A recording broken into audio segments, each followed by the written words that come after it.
విశాఖపట్నం జిల్లా గాజువాక నియోజకవర్గంలోని మానవ అధికార ఫారం ఆఫీస్ ప్రాంగణంలో గుర్తింపు కార్డుల పంపిణీ కార్యక్రమం ఘనంగా నిర్వహించారు. ఈ సందర్భంగా ఆంధ్రప్రదేశ్ రాష్ట్ర చైర్మన్ గా కుమార్ను నియమిస్తూ కార్యక్రమాన్ని నిర్వహించారు. ఈ కార్యక్రమంలో రాష్ట్ర అధ్యక్షులు ఈడుపుగంటి ఆనర్ బాబు, రాష్ట్ర ఉప అధ్యక్షుడు అల్లావుద్దీన్, రాష్ట్ర మహిళా విభాగం state president G Venkatalakshmi Padma, general secretary Flora, state legal adviser K Sujatha తదితరులు గుర్తింపు కార్డులు అందజేశారు. ఈ కార్యక్రమంలో సభ్యులు పరస్పరం శుభాకాంక్షలు తెలియజేసుకున్నారు.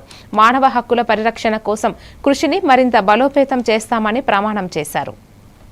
ఎంతో అనుభవమైనంతరం నాకు 8 సంవత్సరాల అనుభవం, మీకు 20 సంవత్సరాల అనుభవం. దాన్ని మనం ప్రొడక్ట్ చేయాలి అంటే అవతల వ్యక్తిని ఏ రకంగా చేయాలి అనేది ముందు మనం ప్రశ్నించుకుంటూ సర్వీస్లోకి వెళ్దాము.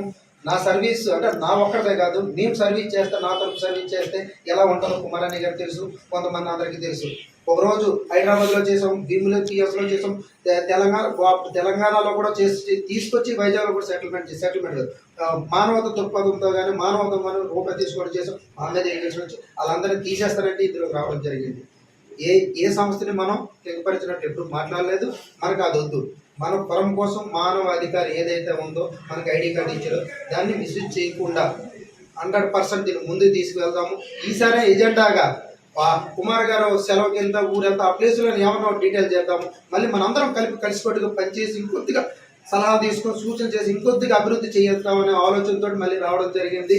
ఇంకో ఎన్జిఓలు జరుగుతుంది ఏంటంటే ఒకరికొకరు డబ్బులు అప్పించుకోకూడదు, ఒకరికొకరు సహాయం అడగకూడదు. మెయిన్ డిస్ట్రిబ్యూట్ అక్కడ స్టార్ట్ అవుతుంది.